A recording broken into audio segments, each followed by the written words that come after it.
வருஷமா வேலை செய்றீங்க? 20 வருஷமா வேலை செய்றீங்க. புரோட்டா தான் போடுறீங்க.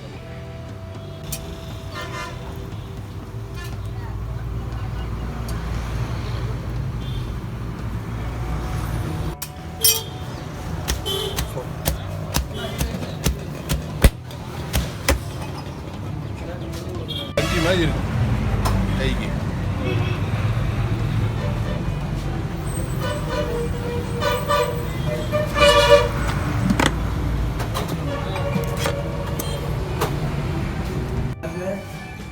கறி எடுத்தா இருக்குடா.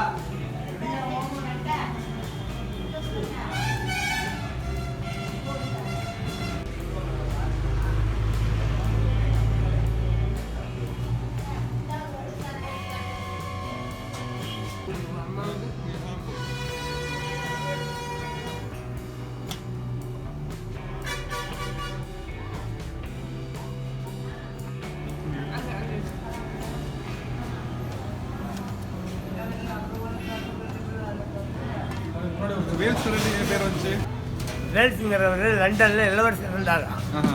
அந்த இளவரசர் பேர் வேல்ஸு. நம்ம காந்தி போய் நம்ம எங்கள் நாட்டு எங்களுக்கு கொடுப்பான்னு கேட்டாராம். எல்லாரும் தர முடியாதுட்டாங்களாம் அந்த கம்பெனியில். இளவரசர் வேல்ஸ் மட்டும் கொடுத்துடலாம்னாராம். இல்லைன்னாங்களாம். அதனால் என்னுடைய பதவியை ராஜினாமா பண்ணுறேன். சுதந்திரம் அந்த நாட்டுக்கு கொடுத்தோம் இருப்பால் அந்த நாட்டுக்கு என்னைக்கு கிடைக்குதோ அன்னைக்கு தான் நீ அங்கே வருவேன் அப்படின்னு பதவியை ராஜினாமா பண்ணிவிட்டு காந்தியோடு வந்துட்டார். இந்தியாவுக்கு வந்து சுதந்திரத்துக்காக பாடுபட்டு உத வாங்கி ஸ்ட்ரைக் பண்ணி என்னென்னமோ பண்ணி தகராறு பண்ணி சுதந்திரம் கிடைச்சி ஒரு நாள் லண்டன் போனார். அதனால் எங்கள் ஐயா சுதந்திர போராட்ட தியாகி அந்த பேரை இடையில வச்சார். என் பேர் அத்தனாரி பள்ளிப்பட்டில் இடையில சுதந்திரம் வாங்கின பாடு வேல்ஸ்னு வச்சார். ஊரே ஆச்சரியப்பட்டது. அதனால இந்த கடை பேர் வேல்ஸ்னு. கடை எத்தனை வருஷம் அங்கே இருக்கு? ஒரு ரூபாய்க்கு 16 இட்லி கொடுத்தேன். 63 வருஷம் ஆகுது கடை வச்சு 63 வருஷம் ஆகுது. இதுக்கு முன்னாடி யார் பார்த்துக்கிட்டா? யாருமே இல்லை, நான் தான் முதல். நீங்கள் தான் ஆரம்பிச்சு வச்சு நீங்கள் தான் ஆரம்பிச்சிருக்கீங்க. 63 வருஷமா நடத்திக்கிட்டு இருக்கீங்க. ஆமாம்.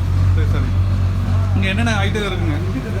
இட்லி இருக்கு, தோசை இருக்கு, புரோட்டா இருக்கு, ஆடு இருக்குது, கோழி இருக்குது. ஞாயிறு புதன் குடல் போடும். ஞாயிற்றுக்கிழமையும் புதன்கிழமையும் குடல் எக்ஸ்ட்ரா. காலையில் மட்டும். மத்தியானம் என்னங்க? எல்லாம் இதுதான். நைட்டு இது வரைக்கும் தான். நைட் வரைக்கும் இதுதான். நைட் வரைக்கும் தான். மதியம் சாப்பாடுலாம் இல்லை, சாப்பாடு தான். டிஃபன் தான். மத்தியானமும் டிஃபன் தான், நைட்டு 8 மணி வரைக்கும் டிஃபன். 8 மணி வரைக்கும் ஹோட்டல் இருக்கும். காலையில் எத்தனை மணிக்கு திறக்கும்? காலையில் 5 மணிக்கு வந்து கடை போடுவோம், கத்துவோம், டீ போடுவோம். 8 மணிக்குள்ளே டிஃபன் ஆகிடும், கொடுப்போம். சரி சரி. யார் யாரெல்லாம் வந்து சாப்பிட்ருக்காங்க? யாருன்னா நிறையா பேர் நம்ம வெளிகளெல்லாம் வந்திருக்காங்க. புஷ்பம்மா வந்தாங்க, நெப்போலியன் வந்தாங்க. யார் வந்தா? சபாநாயகர் வந்தார். சரி சரி. காந்தி செல்வம் வந்தார். பேரனா? ஒரு பேரனா? ஆமாம். நாங்கள் சின்ன வயசுலேருந்து வளர்ந்துட்டு இருக்கீங்க. நான் காலேஜ் முடிச்சுக்கிறேன், சும்மா ஒர்க் பண்ணுறேன். உங்களுக்கு மட்டன் சிக்கன்லாம் சமைக்கிறதெல்லாம் நீங்கள் தான்? அதாவது சந்திரசேகரங்கிறவங்க பையன் தான் சமைக்கிறது. சரி சரிங்க. குழம்பு வச்சிருவாங்க, வறுக்கிறது போல. இன்னொரு விசேஷம் சொல்லுங்கண்ணே. இந்த கல் 460 வருஷம் ஆகுது அடிச்சு. கொஞ்சம் தருங்கண்ணே. 460 வருஷம் ஆகுது அடிச்சு வருஷம் போட்டிருப்பான். 460 வருஷம். 460 வருஷம். ரங்கராஜன் குமாரமங்கலம், மோகன் குமாரமங்கலம், டாக்டர் சுப்ராயன், அவங்க ஐயா செங்கோட்டுவேல் ஜமீன் அவங்க உட்காந்துக்கிட்டு இருந்த கல். போக்கம்பாளையம் பங்களாவில் இருந்து டிஎம் காளியண்ண கவுண்டரை கட்டி நாங்கள் எடுத்துக்கிட்டோம். எங்கள் ஐயா கிட்ட வருவார் காளியண்ண கவுண்டர் பேசுறதுக்காகவே. அவரை கட்டி அவர் தான் அதுக்கு வாரிசு.